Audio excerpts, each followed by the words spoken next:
हाँ जी, तो स्टूडेंट्स ये रही हमारी एग्जांपल नंबर 5.5 जिसमें वो कहता है find V node voltage by using both Thevenin's and Norton's theorem. ठीक है जी, ये एक आप एग्जांपल है जो मैंने प्रीवियस में वीडियो बनाई थी लेकिन सिर्फ थेवेनिन्स के थ्रू किया था, तो डेट्स वाई वो मेरी एक कमी थी।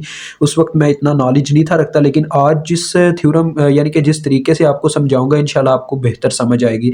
देखिए हम वीडियोस को रीन्यू कर रहे हैं, तो आपका भी अब फ़र्ज़ बनता है आप हमारे चैनल को सपोर्ट करो, क्योंकि आपके लिए ही हम ये मेहनत कर रहे हैं। बच्चों मैं आपको कहानी सिंपल सी समझाऊंगा थेवेनिन्स की और नॉर्टन्स की, ठीक है। तो लिहाजा इसके लिए आपको अलहदा से देखें थेवेनिन्स और नॉर्टन्स की वीडियो की नहीं चाहिए, क्योंकि ये काफ़ी सिंपल है। बच्चों थेवेनिन्स को फ़र्ज़ कर लो ये एक ऐसा इंजीनियर था, मैं आपके लिए कह रहे हैं जैसे जुगारी तौर पे ऐसी ज़ुबान में समझा देता होता ना कि आपके जहन में बैठ जाता होता है, ऐसे ही समझाऊंगा। देखो थेवेनिन्स कह लो एक ऐसा इंजीनियर था जो दर्जी टाइप सा था, मतलब कि कहता था मैं दर्जी हूँ, कैंची उसके हाथ में हर वक्त होती थी। उसने कहा कि हम इतने इतने बड़े सर्किट को इतनी इतनी मुश्किल तरीकों से सॉल्व करने बैठ जाते होते हैं, उससे अच्छा आप ये करो कि कहीं से भी सर्किट को कट लगा दिया करो, ठीक है, यानी कि कैंची से ऐसे काट दिया करो, और क्या किया करो वहां पे वोल्टेज कैलकुलेट कर लिया करो, और पीछे जितना भी आपने सर्किट कट किया हुआ उसकी इक्विवेलेंस रेजिस्टेंस निकाल के उसको बाकी के सर्किट के साथ जब आप जोड़ोगे तो आपको वही आउटपुट मिलेगी जो आपको पहले मिल रही थी, ठीक है, वो ये कहता था। तो देखो यहाँ पे भी हम वही काम करेंगे, हमने निकालने हैं वी नॉट वोल्टेज। मैं थेवेनिन्स के थ्रू पहले करने लगूँ, नॉर्टन्स इसका उल्टा था। नॉर्टन्स भी कहता कुछ इसी तरह से था लेकिन उसका तरीका कुछ और था, वो दर्जी नहीं था, ठीक है। थेवेनिन्स के थ्रू पहले करेंगे।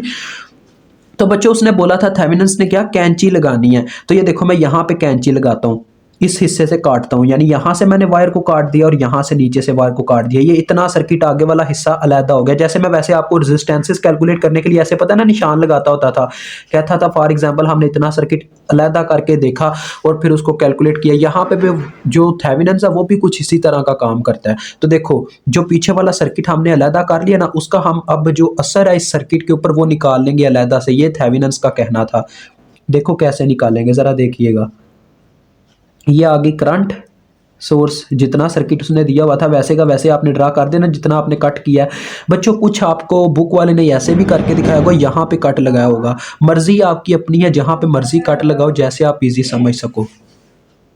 तो देखो बाकी सर्किट एज इट एज मैंने छोड़ दिया, मतलब कि वो आगे वाला कट करके भी हमने साइड पे रख लिया हुआ। हम अभी तक इतना हल करेंगे जितना कि जैसे उसने बोला थेवेनिन्स ने कहीं पे भी कैंची चला लो, ठीक है। कैंची चलाने के बाद का जो प्रोसीजर है वो तो थेवेनिन्स ने फिर फिक्स भी किया था ना, उसने बोला था कि आपने जो जहाँ पे कैंची लगाई है ना वहाँ पे आपने ऐसे ओपन टर्मिनल लगा देने हैं, ठीक है जी, ओपन टर्मिनल, और वीओसी के नाम से एक वोल्टेज सोर्स यानी कि कैलकुलेट कर लेना वीओसी, ठीक है बच्चों। ये उसका कहना था, यानी जहां पे आप कट लगाते हो वहां पे आपने ऐसे ओपन टर्मिनल अटैच करवा के जिस सोर्स के क्रॉस आपने कट लगाया है, यानी कि मैंने इस वायर के क्रॉस कट लगाए तो उसके आपने क्रॉस क्या कर लेने हैं, वीओसी वोल्टेज कैलकुलेट कर लेने हैं। फिर आपने आर थेवेनिन्स भी निकालनी होती है, वो कैसे निकालते हैं वो मैं बाद में बताता हूँ आपको। अब देखो जरा वीओसी वोल्टेज बच्चों मुझे कैलकुलेट करने हैं। अब मैं यहाँ पे क्या कर सकता हूँ, यहाँ पे देखो मैं लगा लेता हूँ अपना केसीएल, मतलब कि वो क्या नाम था अपना, नोडल एनालिसिस टेक्निक। वैसे आपको ये मुश्किल लगेगा मुझे पता, डेट्स वाई मैं आपके लिए आसानी के लिए कर रहा हूँ। देखो यहाँ पे हमारे पास एक नोड बन रहा है, बाइनरी नोड इसमें सारे आ रहे हैं, लिहाजा हम एक बाइनरी नोड दो बाइनरी नोड कंसिडर कर लेंगे, ठीक है। कौन से वाले, देखो एक ये वाला, यहाँ पे देखो बाइनरी नोड जो है बच्चों अपना ये वाला बाइनरी नोड, यह दो चीज़ों का मिलाप है, जहाँ पे एक से ज़्यादा चीज़ों की वायर अटैच हो रही हो वो नोड होता है। तो ये बाइनरी नोड है क्योंकि यहाँ पे दो चीज़ों की वायर अटैच है। यहाँ पे आप वोल्टेज ले लो V1। अब नीचे एक पूरा सरफेस नोड है क्योंकि यहाँ पे भी देखो दो चीज़ों की वायर आके अटैच हो रही है, एक इस करंट सोर्स की एक इस रजिस्टर की आके अटैच हो रही है, ठीक है। तो ये आपने एक नोड ले लेना है, इसको आप ग्राउंड करोगे क्योंकि एक ग्राउंड का नोड जरूरी होता है करंट को फ्लो करवाने के लिए, डेट्स वाई से ग्राउंड करना पड़ेगा। ग्राउंड का मतलब होता है 0 वोल्ट का ग्राउंड न्यूट्रल लगाना पड़ेगा। अब ये भी एक बच्चों नोड तो है लेकिन बाइनरी नोड है, लेकिन हम इसको कंसीडर नहीं करेंगे क्योंकि अगर इसको कंसीडर कर लिया हमारा काम मुश्किल हो जाएगा, ठीक है। आपने इसको कंसीडर नहीं करना, ये चीज़ मेरी याद रखना, ठीक है। इसको कंसीडर ना करना, सिर्फ केसीएल लगाना नोड 1 पे आपका काम हो जाएगा, ये मैं आपको गारंटी के साथ कह रहा हूँ। देखो कैसे, मैं बताता हूँ कैसे, ये देखो V1 और VOC बच्चों देखो ऐसे ही है जैसे इन दोनों के दरमियान सुपर नोड की तरह लगी हुई है। इन दो नोड्स के दरमियान सुपर नोड पता ना आपको कब बनता है, जब दो नोड्स के दरमियान एक वोल्टेज सोर्स हो। अब ये एक वोल्टेज सोर्स ही है ना, अगर देखा जाए तो एक लिहाज से ये पोल के साथ V1 कनेक्टेड है, इसी पोल के साथ ये कनेक्टेड। अगर इसको मैं ऐसे सर्कल दे दूं और वही शेप दे दूं जैसे इनकी शेप होती है, तो ये भी एक लिहाज से VOC ऐसे ही होगा जैसे एक वायर के अंदर ऐसे है कहानी। देखो मैं ये आपको बना के दिखा रहा हूँ, आपके लिए सारी मेहनत कर रहा हूँ, और देखें मुझे कोई नहीं है, ये ऐसे ही लगा हुआ है जैसे VOC ऐसे है और नीचे एक न्यूट्रल वाला नोड है, मतलब कि यहाँ पे 0 वोल्ट है और यहाँ पे V1 है और ये VOC लगी है। मैं चाहूँ तो बच्चों डायरेक्ट इक्वेशन लिख सकता हूँ, लेकिन आप समझ नहीं पाते, डेट्स वाई मैं आपके लिए हमेशा करता हूँ। देखो VOC की फिर क्या इक्वेशन बनती है, VOC इज इक्वल टू जिस तरफ इसका पॉजिटिव पोल है वो वाले वोल्टेज प्लस में लिख दिए जाएंगे उस वाले नोड के, और जिस तरफ इसका नेगेटिव पोल है वो वाले नोड के वोल्टेज माइनस में लिख दिए जाएंगे, यानी कि -0। तो ये एग्जैक्ट V1 के ही इक्वल आ गए, यानी कि हमें V1 की वैल्यू चाहिए। तो देखो मैं नोड 1 के ऊपर आप KCL अप्लाई करूंगा, ये मैंने आपकी इक्वेशन बनाने के लिए ना, इसी वजह से मैंने ये आपको बना के दिखाया। अब देखो बच्चों मुझे यहाँ पे KCL लगाने लगा, अप्लाई KCL एट नोड 1, ये आप लिख लीजिएगा। KCL का मतलब होता है किरचॉफ करंट लॉ, जिसका कहना था the sum of entering current is equal to sum of leaving current, यानी कि जितना करंट एंटर करता है उतना ही लीव करता है। तो लिहाजा देखो हर वायर, जो वायर इसके घेरे में आ रही है V1 के, मुझे हर एक उसकी इक्वेशन लिखनी होगी। देखो पहले इसके घेरे में ये वायर आ रही है और एक ये आ रही है, बाकी तो कोई है ही नहीं। तो लिहाजा यानी ये वाली वायर तो ओपन है ना, इसमें तो करंट जाएगा ही नहीं।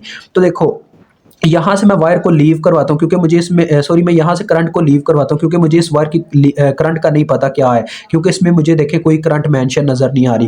लिहाजा मैंने करंट को लीव करवाया, तो लीविंग करंट को लेफ्ट साइड पे हम लिखते हैं इज इक्वल टू, कि ये इज इक्वल टू सेंटर में जैसे आ गया तो इस साइड पे हम लेफ्ट साइड पे लिखते होते हैं लीविंग करंट को। जहां से करंट लीव करती है उसी वक्त हमें उसके वोल्टेज लिख के आगे माइनस लिख देना होता है। ये मैंने आपको समझाया हुआ है, जिन्होंने चैप्टर 3 नहीं समझा जाके समझे एक दफा। तो यहाँ से मैंने करंट लीव करवाया, डेट्स वाई मैंने उसी वक्त लिख दिया V1 माइनस, ठीक है। अब जाके ये करंट देखो दो रेजिस्टर में से ऐसे गुजर रही है, ये सीरीज में दोनों लगे हुए हैं क्योंकि इन दोनों के दरमियान सिर्फ एक नोड एक क्या नाम है टर्मिनल कॉमन है, डेट्स वाई ये दोनों सीरीज में है, दूसरा टर्मिनल इन दोनों का डिफरेंट है। देखो करंट ऐसे जाती है और जाके फिर ये न्यूट्रल में एंटर हो जाती है, कौन से वोल्टेज आए आगे 0 के, तो लिहाजा V1 -0 और आगे जितनी रेजिस्टेंस रास्ते में आई। अब बच्चों ये कौन से लॉ से करंट लिखी गई है, ये ओहम्स लॉ की मदद से करंट लिखी गई है, यानी कि voltage over resistance is equal to current, I is equal to V over R, ये उसके लिहाज से लिखी गई है। अब देखो एक ये वाली वायर रह गया, अब इसमें करंट मेंशन है, करंट हमें दी गई है मिली एम्पेयर, क्योंकि एम्पेयर यूनिट होता है करंट का। इसकी डायरेक्शन देखो, डायरेक्शन के अकॉर्डिंग ये नोड में एंटर कर रही है, ये एक एंटरिंग करंट है। एंटरिंग करंट मैंने आपको बताया था इस साइड पे लिखनी है, तो ये आ गई एंटरिंग करंट, ये आपकी देखो लग गया KCL। तो यहाँ से आपको V1 की वैल्यू देखें एग्जैक्ट मिल रही है, V1/3 के, यहाँ पे 3 के डिवाइड हो रहा होगा तो उधर जाके मल्टीप्लाई हो जाएगा, तो ये आ गया V1 is equal to 2 milli into 3 के। तो बच्चों देखो किलो और मिली कैंसिल हो जाते होते हैं, 3 2 बार 6 वोल्ट आ गई। V1 की वैल्यू यही वैल्यू है VOC की, 6 वोल्ट, ठीक है जी। VOC हमने कैलकुलेट कर ली है। अब देखें काफ़ी इजीली हम इसकी रेजिस्टेंस कैसे कैलकुलेट करते हैं। रेजिस्टेंस बच्चों कैलकुलेट करने का क्या तरीका होता है वो मैं आपको बताता हूँ। रेजिस्टेंस कैलकुलेट करने का ये तरीका था कि कहा जाता है, जैसे मैंने आपको समझाया था ना सुपरपोजिशन थ्योरम में, यानी कि कोई हम एक सोर्स एक्टिव रखते हैं, यहाँ पे सोर्स एक्टिव नहीं रखे जाते। यहाँ पे क्या होगा, जहाँ पे आपने VOC मेंशन की थी ना, वहाँ पे अब आप R थेवेनिन्स के नाम से रेजिस्टेंस मेंशन कर दोगे। देखो होगा क्या, ये मैंने सारा सर्किट लगाया ये ऐसे, ठीक है। तो यहाँ पे VOC मेंशन थी, वो R थेवेनिन्स उसकी जगह मेंशन हो जाएगा। अभी आप बोलेंगे सर आपने करंट सोर्स को क्यों नहीं यहाँ पे लगाया, तो पता क्या होता है, जब हम रेजिस्टेंस कैलकुलेट कर रहे होते हैं ना तो सिर्फ रेजिस्टेंस की बात की जाती है, तो फिर क्या होता है, तो लिहाजा बच्चों होता क्या था कि करंट सोर्स को हम ओपन टर्मिनल से रिप्लेस कर देते हैं और वोल्टेज सोर्स को शॉर्ट कर देते होते हैं, ठीक है। ये उनका करदार होता है। यहाँ पे अब करंट सोर्स को मैं ओपन टर्मिनल से रिप्लेस करूँ ना, तो ओपन टर्मिनल का मतलब होता है इस तरह से, ओपन टर्मिनल के होने या ना होने से बच्चों कोई फर्क नहीं पड़ता, क्योंकि ये वायर कनेक्ट ही नहीं होगी तो इस वायर का कोई वजूद ही नहीं होगा। लेकिन शॉर्ट वायर कुछ ना कुछ करदार प्ले कर देती होती है, लेकिन शॉर्ट वायर इसमें आएगी नहीं क्योंकि इसमें सिर्फ एक करंट सोर्स लगा हुआ था, उसको मैंने क्या कर दिया, ओपन कर दिया, तो लिहाजा वो ओपन हो गया और इस तरह से रह गई R थेवेनिन्स के लिए मेरे पास सर्किट। अब देखो मुझे R थेवेनिन्स कैलकुलेट करनी है, तो सीधी सीधी सी ये काम आप कर चुके हो यार, आपको ये काम मैं करवा चुका हुआ हूँ चैप्टर 2 में। अब ये ना कहना सर आपने ये कभी करवाया ही नहीं, मेरे कसम से मेरी भिस्ती का कह ले के पॉइंट होगा अगर आपने कहा हो कि सर ये आपने कभी करवाया नहीं है। उन बच्चों के लिए चले अलहदा बात है जिन्होंने कभी हमारे चैनल पे राब्ता ही नहीं किया, बहुत मुश्किल से आज पहुंचे हैं। बच्चों आज पहुंच गए हो तो अपनी ज़िंदगी का असूल बना लो, चैनल के साथ चल जाओ, कसम से एक एक पॉइंट करवा दूंगा। अब देखो बच्चों जरा गौर करना, आर थेवेनिन्स है, हमने इन दो रजिस्टर ही रह गए, सर्किट में है ही दो रजिस्टर, तो इन दोनों के दरमियान सिर्फ एक टर्मिनल कॉमन है, दूसरा टर्मिनल दोनों का ओपन है। देखो 2 किलो ओम का भी ओपन है, 1 किलो ओम का भी ओपन है, तो ये दोनों सीरीज में हुए। जब दो रजिस्टर के दरमियान सिर्फ एक टर्मिनल कॉमन हो तो वो सीरीज में होते हैं, जब दोनों टर्मिनल कॉमन हो तो वो पैरेलल में होते हैं। अगर दोनों टर्मिनल पैरेलल कॉमन नहीं है, वो एक टर्मिनल भी कॉमन नहीं है, लिहाजा वो फिर पता क्या होते हैं, वो डेल्टा टू स्टार ट्रांसफॉर्मेशन की कंडीशन में चले जाते हैं। तो वो आपको समझ आ जाएगी अगर आप चैप्टर 2 करोगे। तो देखो ये दोनों सीरीज में हुए, लिहाजा इनकी रेजिस्टेंस जमा हो जाएगी 2K plus 1K which is equal to 3K। तो ये हमें रेजिस्टेंस मिल गई, ये वोल्टेज मिल गए। तो लिहाजा आगे अब आप बोलोगे सर इसके बाद उसने क्या कहा था, अपने क्या नाम है थेवेनिन्स ने कहा था जहां पे कैंची लगाई है ना भाई, अब उसका वजूद तो आपने काट के जिस्म उसका काट के रख दिया, उसके जिस्म को फिर से पूरा करो, यानी कि आपने पीछे वाले सर्किट का असर निकाल लिया, जो उसको अटैच करो। हमेशा बच्चों याद होगा आपको, हमेशा आपने पता क्या करना है, वोल्टेज सोर्स के साथ ना जो जब आप थेवेनिन्स लगाओगे ना तो आप VOC ही हर दफा निकालोगे। तो VOC जब निकालोगे तो उसके साथ आपने आर थेवेनिन्स को हमेशा क्या करना है, सीरीज में लगाना है। ठीक है, तो ये आपके लिए ये वीडियो मुझे अब याद रखनी है, एग्जांपल 5.5 क्योंकि इसमें मैंने पूरा एक्सप्लेन कर दिया, थेवेनिन्स और नॉर्टन्स भी एक्सप्लेन कर दूंगा, तो लिहाजा इससे ही आप सारे ज्ञान लोगे आगे आने वाले। तो आपने क्या करना है, थेवेनिन्स कहता है कि जो आपने वोल्टेज निकाले ना उसके साथ आपने जो टोटल रेजिस्टेंस निकाली है प्रीवियस जहां पे आपने कट लगाया था, प्रीवियस यानी जितना सर्किट आपने कट करके रखा हुआ था उसकी रेजिस्टेंस जो टोटल आई है उसको आपने सीरीज के साथ सीरीज फॉर्म में लगा देना है वोल्टेज सोर्स के साथ। देखें ये सीरीज में ही हुआ ना, क्योंकि इन दोनों के दरमियान सिर्फ एक टर्मिनल कॉमन है, आर थेवेनिन्स और उसके दरमियान आर थेवेनिन्स कितनी थी, 3 किलो ओम। आगे कहना था थेवेनिन्स का, जो सर्किट आपने आगे से कट किया हुआ था ना उसको दोबारा से लाके वहीं पे कनेक्ट करवा दो। देखो यहां से मैंने कट किया तो ये टर्मिनल यहीं से कनेक्ट हो गया आगे, ये यानी वोल्टेज सोर्स ऐसे लग गया -+3 वोल्ट। अब ये आपको ये नजर आएगा ये सर्किट पहले से कितना आसान लगेगा। देखो ये आगे 6 किलो ओम वाला और ये नीचे वाला टर्मिनल मैंने यहां से उतारा था, तो ये नीचे वाला टर्मिनल इसका ऐसे आके कनेक्ट हो, ठीक है। और ये 6 किलो ओम के क्रॉस ही मुझे V0 वोल्टेज कैलकुलेट करना है, तो ये मैं टर्मिनल ऐसे चलो आपके लिए ये दिखा देता हूँ। चलो यार हो ही गया, कोई नहीं मसला, ये छोटा सा एक सर्किट आपको नजर आ गया। अब देखो बच्चों V0 वोल्टेज कब प्रोड्यूस होते हैं, जब इसमें इस रेजिस्टर में से कोई करंट गुजरता है, यानी कि ये एक लूप बना हुआ है आपके सामने, या KVL इसके ऊपर लगना है। तो लिहाजा मैं यहाँ पे कोई भी एक करंट ले लेता हूँ, लेट से मैंने नाम दे दिया I1, तो क्लॉकवाइज हमेशा हम लेते हैं, ये भी मैंने आपको चैप्टर 2 में समझाया हुआ है। I1 के नाम से मैंने करंट ले ली, ठीक है। तो मुझे क्या करना होगा, इसके ऊपर पहले KVL लगा के I1 कैलकुलेट करनी होगी, तो I1 को मैं कैलकुलेट करता हूँ। अब यहाँ पे थोड़ी जगह कम है तो लिहाजा मैं आपको लेके चलता हूं, जरा वेट कीजिएगा। ये थोड़ी सी जगह ही है बच्चों, देखो अब यहीं पे इक्वेशन तो मैं यहीं पे बना लेता हूँ ताकि ना मसला ना आए। देखो यहाँ से हम चलना स्टार्ट करते हैं। अप्लाई KVL का मतलब होता है बच्चों किरचॉफ वोल्टेज लॉ, हमने हर एक चीज़ के वोल्टेज लिखने होते हैं। तो लिहाजा अगर आपको रेजिस्टर के वोल्टेज नहीं पता तो ओहम्स लॉ लगा के यानी कि करंट इंटू रेजिस्टेंस कर दो। 3K I1, जैसे इसके मुझे वोल्टेज नहीं पता होंगे तो करंट इंटू रेजिस्टेंस यानी कि रेजिस्टेंस होगी 3K मल्टीप्लाई बाय I1, तो 3K I1 बन जाएगा, ठीक है। इस तरह से होता है। अगर क्लॉकवाइज डायरेक्शन में चलोगे तो वोल्टेज हमेशा ठीक लिखोगे। आपको मैं हमेशा कहता हूँ करंट को क्लॉकवाइज डायरेक्शन में लेना जब भी लूप में लो। तो यहाँ से हम चलना स्टार्ट करते हैं। देखिए करंट इसके नेगेटिव पोल में एंटर करिए, ये आ जाएंगे -6। मजीद आगे बढ़ते हैं तो आगे 3 किलो ओम का रजिस्टर आता है, तो इसके क्या होंगे वोल्टेज जो मैंने अभी बताया है, ओहम्स लॉ की मदद से इसके वोल्टेज आ जाएंगे 3K I1। आगे बढ़ते हैं तो करंट इसके नेगेटिव पोल में एंटर करती है, ये आगे -3। मजीद आगे बढ़े तो ये आगे एक रजिस्टर आया 6 किलो ओम का, तो इसके क्रॉस हमारे पास बच्चे वोल्टेज क्या होंगे, +6K I1, यानी कि करंट इंटू रेजिस्टेंस, वही फार्मूला इज इक्वल टू 0, क्योंकि हमारा चक्कर मुकम्मल हो गया, हम वहीं पे वापस आगे जहां से चलना स्टार्ट किया था। तो देखो बच्चों मेरे पास ये इक्वेशन किस फॉर्म में आ रही है, देखो ये बन रहा है 9K I1 और ये -9 दूसरी तरफ जाके +9 हो गया, यानी कि इस तरह से मेरे पास आ रही है। ये यहाँ पे मैं लिख रहा हूँ, देखो 9K I1 is equal to 9, यही आ रहा है ना। तो देखो होगा क्या, I1 इधर ही रह जाएगा और 9 के बटे में चला जाएगा 9K, तो 9 से कैंसिल और 1 बन गया और किलो ऊपर जाके मिली आ जाता है, यानी कि I1 की वैल्यू है 1 मिली एम्पेयर, ठीक है। I1 की वैल्यू हमें पता चल गई 1 मिली एम्पेयर। अब आप इजीली क्या कर सकते हो, V0 वोल्टेज कैलकुलेट कर सकते हो। तो V0 वोल्टेज अभी यहीं पे मैं कैलकुलेट करता हूँ, तो जो नॉर्टन्स का थ्योरम है ना वो हम दूसरे पेज पे करेंगे, ठीक है। तो यहाँ पे मैं V0 वोल्टेज कैलकुलेट करने लगा हूँ, यहाँ पे भी ओहम्स लॉ लगा, आपको पता लगना है। तो देखो इसकी रेजिस्टेंस क्या है 6 किलो ओम, जो वी नॉट वोल्टेज जिस रेजिस्टर के क्रॉस है वो है 6 किलो ओम का रेजिस्टर। तो ये पहले मैंने रेजिस्टेंस लिख दी। अब मुझे करंट लिखनी है, तो बच्चों आपको पता है करंट के साथ वो वाला साइन हम लगाते हैं जिस पोल में करंट हमेशा एंटर कर रही होती है। करंट इसके देखें पॉजिटिव पोल में एंटर कर रही है इस वोल्टेज सोर्स के, तो लिहाजा ये प्लस में ही पुट की जाएगी। अगर नेगेटिव पोल में एंटर करती है तो हम माइनस I1 लिखते हैं यहाँ पे, ठीक है। तो 6K इंटू I1 की वैल्यू जो कि 1 मिली है, लिहाजा 6 वोल्ट आपका आंसर आ गया। अब बच्चों ये आया आपका थेवेनिन्स थ्योरम के मुताबिक, ठीक है। थेवेनिन्स को समझ आ गई है ना आपको, ये था एक दर्जी टाइप का इंजीनियर। अब नॉर्टन्स की कहानी सुनाऊंगा। अभी मैं नेक्स्ट पेज पे इसकी शेप ड्रा करता हूँ नॉर्टन्स के लिए, ठीक है। मतलब कि यही क्वेश्चन पूरा का पूरा ड्रा करूंगा, एक मिनट रुक जाए।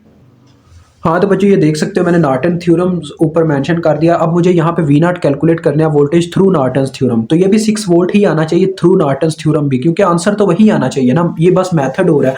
तो बच्चों नॉर्टन्स पता है किस टाइप का इंजीनियर था, इसने कहा था कि मैं भी थेवेनिन्स के तरीके को ही फॉलो कर लेता हूँ लेकिन थोड़ा सा मैं डिफरेंट तरीके में जाऊंगा। उसने वोल्टेज को फॉलो किया, मैं करंट को फॉलो करूंगा, यानी कि मैं करंट फाइंड आउट करके थेवेनिन्स रेजिस्टेंस की मदद से काम चला लिया करूंगा। लेकिन इसका तरीका थोड़ा डिफिकल्ट नजर आता था। थेवेनिन्स ने तो ये इजाजत दे दी थी ना, कहीं पे भी कैंची मारो काम चलाओ, लेकिन इसने कहा था एग्जैक्ट वहीं पे आपने क्या करना है, कैंची लगानी है जहां पे आपकी आउटपुट है और वहां पे एक शॉर्ट वायर लगा के करंट को फ्लो करवा देना है, ठीक है। उसका ये कहना था नॉर्टन्स का। देखो मैं यहाँ पे अब क्या करता हूँ, यानी कि अब हमने यहाँ पे कैंची चलाई जहां पे हमारा 6 किलो ओम का यानी रेजिस्टर लगा हुआ, यहीं पे हमें आउटपुट चाहिए ना हमारी, तो यहाँ पे हमें कैंची चलानी होगी। हमने कैंची चला के रेजिस्टर बाहर निकाल दिया, तो पीछे कौन सा कितना सर्किट रह गया, ये रह गया सर्किट सारा। देखो बाकी सर्किट तो एज इट एज होगा।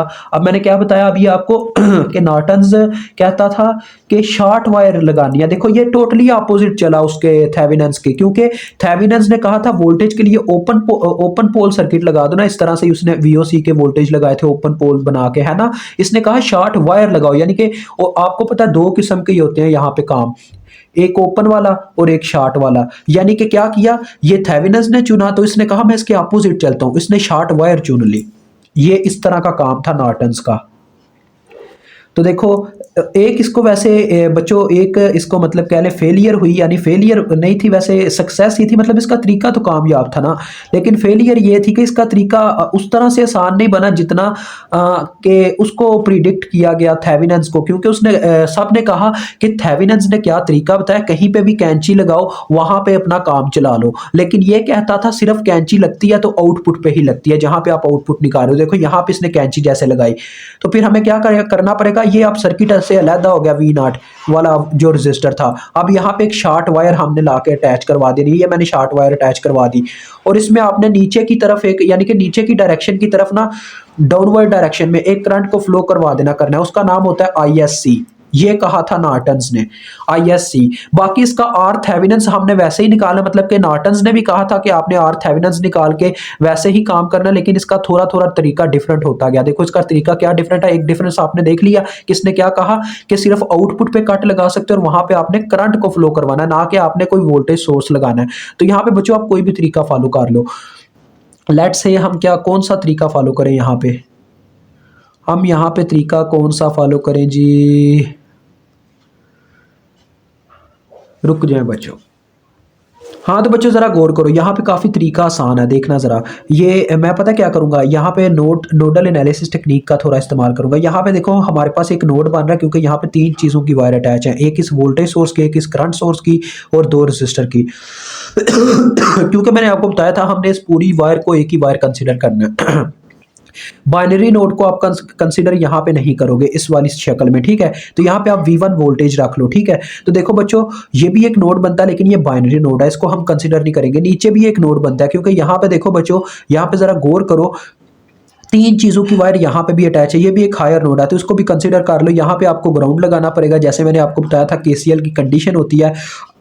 अब ये याद रखना ये नोड 2 है, क्योंकि इसके लिए आपको ना जरूरत पड़ने वाली है। देखो ये एक ऐसी वायर है बच्चों जिसमें एक वोल्टेज सोर्स आ गया, जैसे वहां पे हुआ था VOC वाले में कि VOC लगा हुआ था और नीचे न्यूट्रल ऊपर V1 थे। अगर मैं यहाँ पे देखो इतना हिस्सा कवर करूं, यानी कि ये यहाँ से लेके यहाँ तक, तो ये ऐसे ही है। इस पूरी वायर में सिर्फ एक वोल्टेज सोर्स लगा, कोई रजिस्टर नहीं इसके अंदर लगा हुआ। दैट्स वाई यहाँ पे सुपर नोड की कंडीशन लग जाती है, यानी कि जिस तरफ इसका नेगेटिव पोल होगा वो वाले वोल्टेज माइनस में लिखे जाएंगे, और जिस तरफ पॉजिटिव पोल होगा वो वाले नोड के वोल्टेज प्लस में लिखे जाएंगे। तो देखो माइनस का पोल है V1 की तरफ, तो ये आ गया -V1 प्लस किस तरफ है, 0 वोल्ट की तरफ, तो प्लस 0 इज इक्वल टू जो इसकी वैल्यू है उसके इक्वल होगा 3 वोल्ट।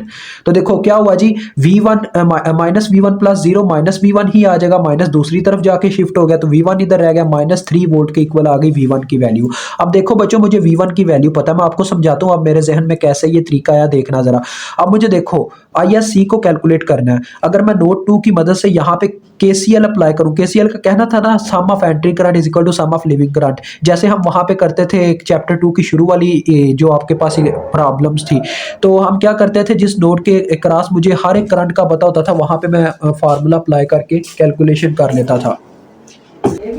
तो यहाँ पे भी वही काम करने वालों, देखो होना क्या है जी, यहाँ पे मुझे देखो दो वायर्स में करंट्स का आना जाना पता चल रहा है, इसमें 2 मिली एम्पेयर फ्लो कर रही है जो नोड 2 के घेरे में है। देखो 3 वायर्स हैं, इस करंट का पता है, यानी इस वायर में जो करंट है इसका मुझे मालूम करना है, चलो इसको तो मालूम करना है। अदरवाइज देखो ना मैं वैसे इसको मालूम नहीं कर पा रहा किसी तरीके से। वैसे ISC का आपको मैं जो कंसेप्ट बताता हूँ तो उस लिहाज से आपने मार खा जानी अगर KVL मैंने लगा दिया, क्योंकि मुझे पता है आप सब ने मार खा जानी है, डेट्स मैं आपको बचाने के लिए ये काम कर रहा हूँ। देखो बच्चों दूसरी तरफ आ जाओ अब, कि ये मैं कहता हूँ अब अगर मैं इस वायर की करंट भी मालूम कर लूं, क्योंकि मुझे इस वायर की करंट का नहीं ना पता कि इसमें कौन सी करंट फ्लो कर रही है, किस डायरेक्शन में कर रही है, तो अगर मुझे इसका पता चल जाए तो मैं यहाँ पे फिर KCL लगा सकता हूँ इस नोड पे। देखो जरा गौर करो, अब जरा गौर करना, ये जो वायर है हम लेट से कह लेते हैं इसमें V1 में से एक करंट लीव हुई जैसे हम पता ना KCL लगाते होते थे, मैंने आपको KCL अभी प्रीवियस में लगा के दिखाया था शायद, हाँ जी दिखाया था, यानी मैंने एक करंट लीव करवाई थी V1 में से और वो एंटर की थी जाके न्यूट्रल में, ऐसे ही हुआ था ना। यहाँ पे भी मैं लेट से कह लेता हूँ कोई भी करंट है वो लीव कर रही है, उसको कोई भी नाम दे लो, कह लो उसका नाम है I1, अभी हमने प्रीवियस में रख चुके हुए हैं, I2 नाम दे दो, ठीक है I2 मैंने नाम दे दिया। अब मैं I2 को कैलकुलेट करने लगा, जरा गौर कीजिएगा, ये I2 कहां से निकली है बच्चों, V1 में से, तो I2 का क्या फार्मूला बनेगा, जहां से ये लीव करती है करंट, वैसे ही मैंने बताया था ना, यानी हम इस नोड में से करंट को लीव करवाते हैं, वही मतलब था I2 में से ये करंट निकले मतलब इसमें से लीव हुई है, तो उसी वक्त आपने लिख देना होता है V1 माइनस। तो ये कहां पे जाके एंटर करती है, ये जाके 0 वाले नोड में एंटर कर जाती है, यानी 0 वोल्ट वाले में, तो आगे आ जाएगा V1 माइनस 0 और जितनी रेजिस्टेंस रस्ते में वो बटे में आ गई, कितनी आई है 2K प्लस 1K, यानी कि 2 रजिस्टर आए हैं। अब देखो V1 माइनस 0, V1 ही आ गया, V1 की वैल्यू -3 है और ये बटे में क्या है 3K, तो ये आ जाएगी -1 मिली अम्पेयर। ठीक हो गया बच्चों, -1 मिली अम्पेयर कैसे आया, 3 से कट गया और ये किलो ऊपर जाके मिली बन गया और वो -1 था, ये हमारे पास वैल्यू आ गई I2 की। अब मुझे I2 की वैल्यू भी पता है और इस वायर की वैल्यू का भी पता है, सिर्फ एक वायर है जिसकी वैल्यू अननोन है, तो लिहाजा मैं इस पे KCL अप्लाई कर सकता हूँ। अप्लाई KCL एट नोट 2 ये आपने लिख लेना है, ठीक है।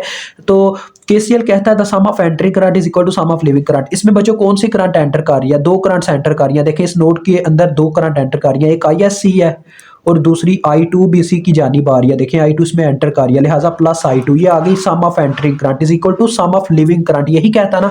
तो इसमें से सिर्फ एक करंट बाहर जा रही है वो है 2 मिली एम्पेयर, तो लिहाजा ये आ गई इस तरफ। अब मैं ISC को देखे कैलकुलेट कर सकता हूँ, ISC इधर ही रह गई और 2 मिली में से जाके -I2 हो गया, I2 इधर आके -I2 लिखा जाएगा, I2 की अगर मैं वैल्यू पुट करूँ तो वो क्या है -1 मिली, यानी लिखा गया था इस तरह से बच्चों 2 मिली -I2, इस तरह से आया था, मैंने I2 की वैल्यू पुट कर दी यहाँ पे, ठीक है। तो ये कितना बन जाएगा, देखो माइनस माइनस प्लस हो जाएगा, 2 मिली में 1 मिली जमा करें तो ये आ जाएगी 3 मिली एम्पेयर, ले जी ये आपकी करंट आ गई। अब देखें ये एक काम तो हो गया नॉर्टन्स का। अब आप बोलेंगे सर इसके बाद आर थेवेनिन्स हम कैसे कैलकुलेट करेंगे, बच्चों आर थेवेनिन्स वैसे ही कैलकुलेट करेंगे जैसे आपने थेवेनिन्स के लिए की थी, ठीक है। नॉर्टन्स में भी ऐसे ही कैलकुलेट होती है, इसने वो वाला काम चेंज नहीं था किया नॉर्टन्स ने उसके लिए, लेकिन नॉर्टन का एक तरीका इजी रह जाता है कि इसका सर्किट आखिरी सर्किट शॉर्ट मतलब कि बहुत छोटा बन जाता है नॉर्टन्स की वजह से। नॉर्टन्स का एक ये वैसे बेनिफिट नजर आया था सर्किट में। अब देखो 1 किलो ओम 2 किलो ओम मैंने बताया था कैसे आपने आर थेवेनिन्स निकालनी है, जहां पे आपने मतलब कि कट लगाया है वायर को वहां पे आपने आर थेवेनिन्स मेंशन कर देना है और वोल्टेज सोर्स हुआ तो उसको शॉर्ट कर देना है। देखिए ये मैंने वोल्टेज सोर्स लगा हुआ था रास्ते में, इसको शॉर्ट कर दिया और करंट सोर्स को जब ओपन करें इस तरह से ओपन छोड़ दें तो उसके होने या ना होने से कोई फर्क नहीं पड़ता। देखिए ओपन, क्योंकि करंट सोर्स को ओपन वायर से रिप्लेस करना होता है, ओपन सर्किट कहते हैं इसको वैसे, तो ये मैंने उससे रिप्लेस कर दिया। आर थेवेनिन्स मुझे अब कैलकुलेट करनी है, देखें तो आर थेवेनिन्स क्या आएगी बच्चों, देखो इस वायर के होने या ना होने से कुछ फर्क नहीं पड़ता क्योंकि इसमें करंट जाता ही नहीं है। अब इन दोनों के दरमियान देखो एक टर्मिनल, फिर से वैसे ही वही बात वो प्रीवियस वाली, एक टर्मिनल सिर्फ कॉमन है तो लिहाजा ये दोनों सीरीज में हुए, तो आर थेवेनिन्स क्या आ जाएगी इन दोनों का सम 2K प्लस 1K, तो ये क्या आ गया बच्चों 3 किलो ओम। अब देखो जरा इसने एक चीज को तो मतलब कि थेवेनिन्स की एक चीज कॉपी की आर थेवेनिन्स, ठीक है। लेकिन उसने करंट का मतलब कि एक अपोजिट किया, करंट को निकालने के लिए शॉर्ट वायर का इस्तेमाल किया और उसने वोल्टेज की जगह करंट निकाली, और उसके बाद उसने कौन सा काम अपोजिट किया, ये एक चीज समझ लो। इस वहां पे थेवेनिन्स में हमने क्या किया था, वोल्टेज सोर्स लगा के, यहाँ पे करंट सोर्स लगेगा वोल्टेज सोर्स की जगह नॉर्टन्स में, ठीक है। ये करंट की डायरेक्शन ऐसे ऊपर की तरफ होगी, इसमें आईएससी तो ऐसे ही लगेगी जैसे मतलब कि वोल्टेज सोर्स आपने लगाया था, ठीक है, अपनी जगह पे। आईएससी की क्या वैल्यू है, 3 मिली एम्पेयर, ये मैंने लगा दिया। डायरेक्शन आपने अपवर्ड रखनी है, ठीक है। अब दूसरी तरफ इसके साथ जो रेजिस्टर आपके आर थेवेनिन्स आया ना, थेवेनिन्स ने क्या कहा था, सीरीज में लगाओ, इसने कहा था पैरेलल में लगा दो। जो आपने सोर्स निकाला है उसके पैरेलल में लगा होना चाहिए, यानी कि इनके दोनों के दरमियान अपर और लोअर टर्मिनल कॉमन होना चाहिए। तो देखो अपर टर्मिनल यहाँ पे कॉमन हुआ, लोअर टर्मिनल यहाँ से कॉमन हो गया। तो ये फर्क डाला था इसने, बस क्या नाम है इसका, नॉर्टन्स ने, और कोई चीज का फर्क नहीं था, बाकी सब एज इट एज था थेवेनिन्स के। तो बाकी जो सर्किट आपने कट किया था ना बीच में से, वो आगे आपने लगा देना। देखो मैंने 6 किलो ओम कट किया था, वो यहाँ पे अब लगने लगा, ये 6 किलो ओम आ गया, ठीक है, 6 किलो हम। और इसके क्रॉस मुझे वोल्टेज फाइंड आउट करने हैं V0, ठीक है बच्चों।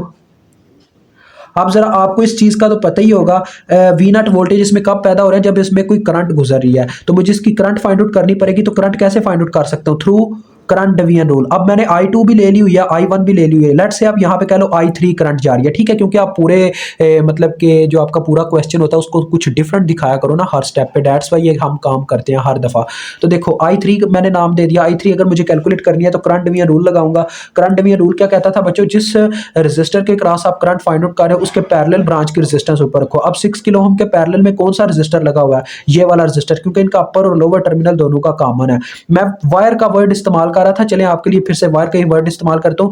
जिस वायर के क्रॉस आप करंट फाइंड आउट कर रहे हो ना, उसकी पैरेलल वायर की रेजिस्टेंस ऊपर रखो। इस वायर के पैरेलल में जो वायर लगी है वो ये वाली है, क्योंकि इनका अपर और लोअर टर्मिनल इन दोनों वायर्स का कॉमन है, दैट्स वाई हम इसकी रेजिस्टेंस ऊपर रखेंगे जो कि 3K है सिर्फ। तो लिहाजा ये ऊपर आगे बटे में आएगी टोटल रेजिस्टेंस, यानी कि इसकी अपनी वायर की प्लस पैरेलल वायर की मल्टीप्लाई बाय सप्लाइड करंट, यानी जो आके दो हिस्सों में तकसीम हुई वो थी ISC, क्योंकि इसको यहाँ पे आके दो हिस्सों में तकसीम होना पड़ता है।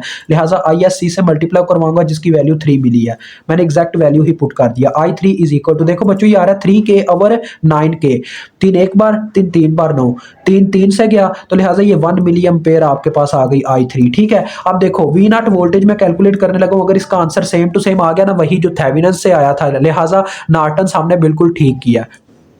तो देखो बच्चों V0 का जरा 6 किलो ओम रजिस्टर है, वही करंट इनटू रेजिस्टेंस वाला फार्मूला, ओहम्स लॉ, ठीक है। तो देखो बच्चों गौर करो, रेजिस्टेंस मैंने लिख लिया, आगे करंट लिखनी है। करंट इसके कौन से पोल में एंटर कर रही है, पॉजिटिव पोल में, दैट्स वाई ये प्लस में ही पुट की जाएगी, ठीक है, समझ आ गई। 6K इंटू I3 की वैल्यू जो कि 1 मिली है, तो देखो आंसर आ गया 6 वोल्ट, यही आपका आंसर आया था थेवेनिन्स में। तो बस आपका नॉर्टन्स भी प्रूफ हो गया। अब इसी एग्जाम्पल का मैंने आपको हर दफ़ा हर पॉइंट पे बताना है कि जाके वो वाली एग्जाम्पल समझ लो, हमारी वीडियोज़ में मौजूद है, आपको समझ आ जाएगी। जिन बच्चों ने इसको स्किप किया होगा अब वो उनकी अपनी गलती होगी बच्चों, मेरी नहीं होगी। मैंने देखे पूरी मेहनत से आपको इसमें समझाया, वीडियो चाहे जितनी मर्जी लंबी हुई है।